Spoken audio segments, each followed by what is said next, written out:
মার্কিন ইসরায়েলি যৌথ অভিযানের জবাব দিতে দূরপাল্লার মিসাইল হামলার পরিধি বাড়িয়েছে ইরান। ইসরায়েলের বিভিন্ন শহর লক্ষ্য করে ছুটছে মুহুর্মুহু ক্ষেপণাস্ত্র। দুঃখ প্রকাশের পরও আরব দেশগুলোতে হামলা বন্ধ করেনি তেহরান। কুয়েতে বিমানবন্দরসহ একাধিক স্থাপনায় আঘাত হেনেছে ইরানি ড্রোন। এ ঘটনায় দুজনের প্রাণহানির খবর পাওয়া গেছে। একই সঙ্গে সৌদি আরব, বাহরাইন, কাতার, কুয়েত ও সংযুক্ত আরব আমিরাতেও হামলা চালিয়েছে ইরানের ইসলামিক রেভলিউশনারি গার্ড কর্পস বা আইআরজিসি। ইরাকের বিভিন্ন স্থানেও হয়েছে হামলা, যার মধ্যে রয়েছে মার্কিন দূতাবাসসহ কয়েকটি গুরুত্বপূর্ণ স্থাপনা।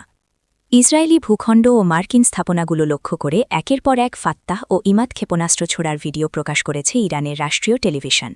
যুদ্ধের দ্বিতীয় সপ্তাহেও শত্রুদের কঠোর জবাব দিয়ে যাচ্ছে তেহরান। যুদ্ধকৌশলের অংশ হিসেবে দূরপাল্লার অত্যাধুনিক মিসাইল হামলার পরিধি আরও বাড়ানো হয়েছে বলে জানিয়েছে ইরান। শনিবার রাতভর ইসরায়েলের আকাশে দেখা গেছে ক্ষেপণাস্ত্র। জেরুজালেম ও তেলাভিবে হামলা চালিয়েছে তেহরান।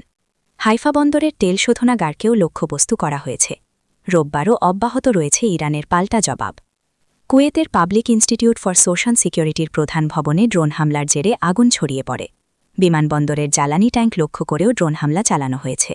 কুয়েতের দাবি, দায়িত্ব পালনকালে ইরানের হামলায় নিহত হয়েছেন তাদের 2 সীমান্তরক্ষী। প্রেসিডেন্ট মাসুদ পেজেশকিয়ান প্রতিবেশী দেশগুলোর কাছে দুঃখ প্রকাশ করলেও উপসাগরীয় অঞ্চলে হামলা অব্যাহত রেখেছে ইরান। কাতারের দাবি, ইরানের ছোড়া 12টি ব্যালিস্টিক ও ক্রুজ মিসাইল তাদের ভূখণ্ডে প্রবেশ করেছে। সৌদি আরব 15টি ড্রোন প্রতিহত করার দাবি করেছে। বাহরাইনে মার্কিন অস্ত্রের গুদাম লক্ষ্য করে হামলার দাবি করেছে ইরান। ড্রোন ও মিসাইল প্রতিহত করার কথা জানিয়েছে সংযুক্ত আরব আমিরাতও। ইরাকেও হয়েছে একাধিক হামলা। ড্রোন হামলার শিকার হয়েছে দেশটির মার্কিন দূতাবাস। এরবিল আন্তর্জাতিক বিমানবন্দরকেও লক্ষ্যবস্তু করা হয়েছে। সুলাইমানিয়া অঞ্চলে একটি কুর্দি ঘাঁটি এবং উত্তরাঞ্চলে পেশমার্গা বাহিনীর অবস্থানেও হামলার খবর পাওয়া গেছে। ভিডিওটি ভালো লাগলে লাইক দিন, চ্যানেলটি সাবস্ক্রাইব করুন এবং এই বিষয়ে আপনার মতামত কমেন্টে জানান।